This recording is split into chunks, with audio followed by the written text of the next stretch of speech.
दोस्तों 1434 करोड़ रुपए के पात्रा चावल घोटाले में ईडी की टीम के एक्शन से एक बार फिर से खलबली मच गई है।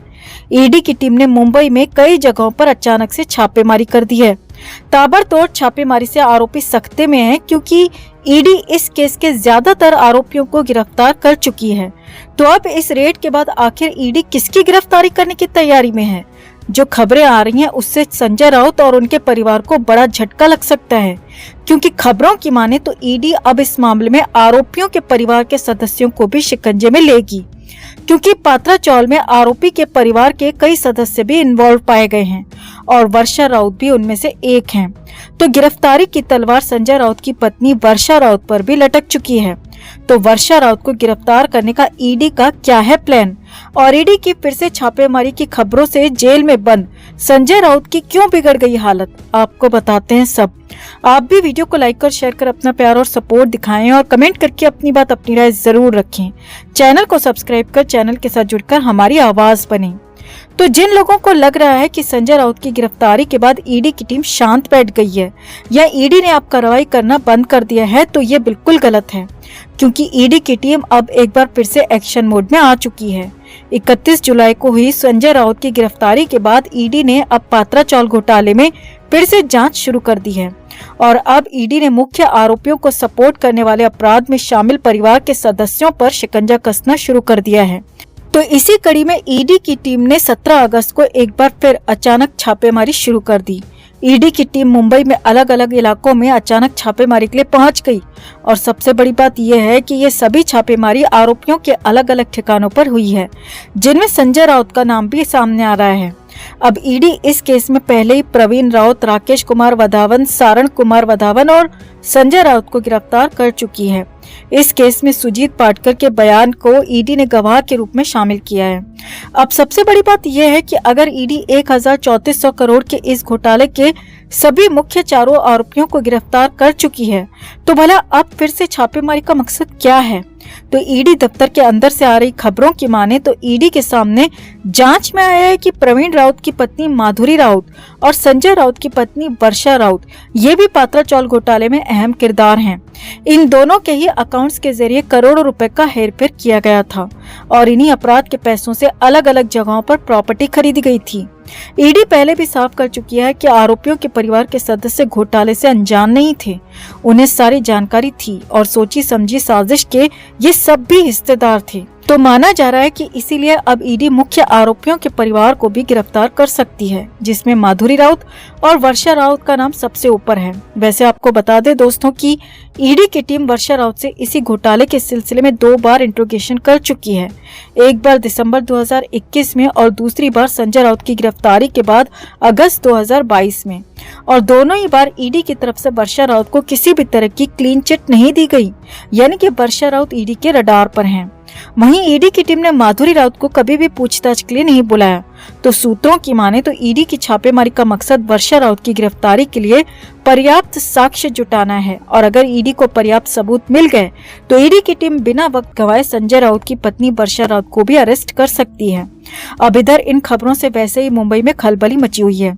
संजय राउत को भी इन खबरों की भनक लग चुकी है, क्योंकि जेल में संजय राउत को सुबह और शाम का दोनों वक्त का अखबार पढ़ने की इजाजत कोर्ट के जरिए मिली थी, लिहाजा राउत को बाहर क्या हो रहा है इसकी पूरी जानकारी रहती है।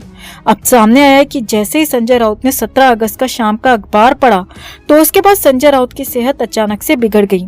वैसे ही संजय राउत जब से जेल में आए हैं तब से कुछ न कुछ बीमारी राउत को लगी हुई है। बेचैनी और घबराहट की शिकायत वो कई बार कर चुके हैं और इस बार भी राउत ने एक बार फिर से ब्लड प्रेशर फ्लक्चुएट होने की शिकायत की। राउत की स्थिति को देखते हुए जेल के मेडिकल स्टाफ ने राउत का चेकअप किया और खबरें आ रही हैं कि चेकअप के बाद राउत को मेडिसिन भी दी गई।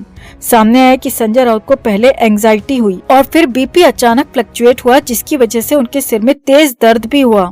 फिलहाल खबर है कि संजय राउत को मेडिसिन देने के बाद थोड़ा आराम है, मगर माना जा रहा है कि संजय राउत को कहीं न कहीं से भनक लग चुकी है कि ईडी अब उनकी पत्नी वर्षा राउत को भी गिरफ्तार कर सकती है और इसी वजह से संजय राउत की अचानक तबीयत बिगड़ गई।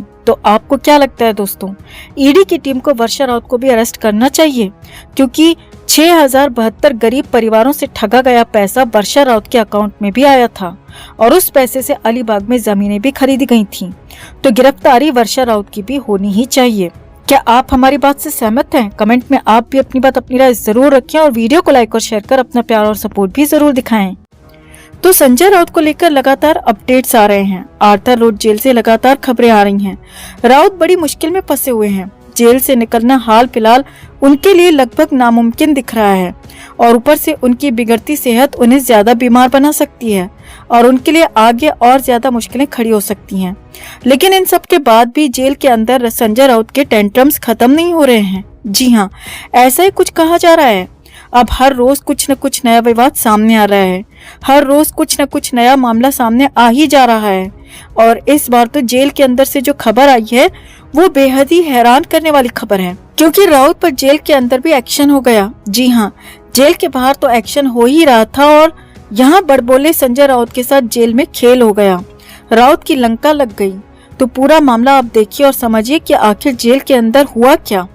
जेल सूत्रों के मुताबिक संजय राउत को बहुत सारी सुविधाएं दी गई हैं, जो कि आम कैदी को ऐसे ही नहीं मिल जाती, लेकिन राउत को दी गई हैं और उन सुविधाओं के मिलने के बाद भी संजय राउत संतुष्ट नहीं है। जेल सूत्रों के मुताबिक संजय राउत की बैरक के बाहर 4 बंदी रक्षकों को तैनात किया गया है, जो कि 24 घंटे वहां पर पहरेदारी करते हैं और संजय राउत के साथ जेल के अंदर बाकी कोई नहीं है। अब सूत्रों के मुताबिक संजय राउत हर बार उन्हीं बंदी रक्षकों से बात करते हैं और उन्हीं के सामने अपनी डिमांड भी रखते हैं। जी हाँ, बंदी रक्षकों के सामने करीब करीब हर घंटे में संजय राउत अपनी नई डिमांड रख देते हैं और राउत का नाम और उनके कद को देखते हुए बंदी रक्षक भी अक्सर प्रेशर में आ जाते थे और जेल सूत्रों के मुताबिक जैसे ही राउत कोई डिमांड रखते तो तुरंत ही बंदी रक्षक जाकर उसे जेलर या फिर डिप्टी जेलर को बताते और राउत की बातों को आगे पहुंचाते। जेल सूत्रों के मुताबिक हाल ही में संजय राउत ने पहले मिनरल वाटर की मांग की। जी हाँ, जेल सूत्रों के मुताबिक राउत ने बंदी रक्षकों से मिनरल वाटर लाने को कहा। अब बंदी रक्षक अपनी तरफ से कोई फैसला ले नहीं सकते थे, तो इसके बाद तुरंत ही वो जेलर के पास पहुंचे और फिर जेल प्रशासन की तरफ से संजय राउत को बताया गया कि वो अपने मनी ऑर्डर के पैसे से अपने 6000 रुपए से जेल की कैंटीन से मिनरल वाटर खरीद कर पी सकते हैं।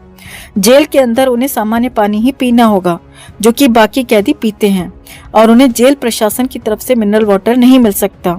जेल सूत्रों के मुताबिक संजय राउत ने इसके बाद जेल के अंदर बैठने के लिए कुर्सी मांग डाली। अब ये बात भी बंदी रक्षकों से ही कही गई, क्योंकि यहाँ पर कोई और चारा संजय राउत के लिए था नहीं, और इस बात को भी बंदी रक्षकों में से एक ने जेल प्रशासन के पास पहुंचाया और फिर से राउत को बताया गया कि कुर्सी का आदेश कोर्ट की तरफ से मिलता है, जो कि अब तक मिला नहीं है, और इसीलिए कोर्ट से ऑर्डर लाइए तो आपकी कुर्सी तुरंत आपको मिल जाएगी। और देखिए, जेल प्रशासन राउत को नियम कायदे समझा रहा था, लेकिन राउत हैं कि मान ही नहीं रहे थे और फिर से बंदी रक्षकों के सामने नई डिमांड रख दी। जेल सूत्रों के मुताबिक संजय राउत ने अपना पंखा चेंज करने की मांग कर दी।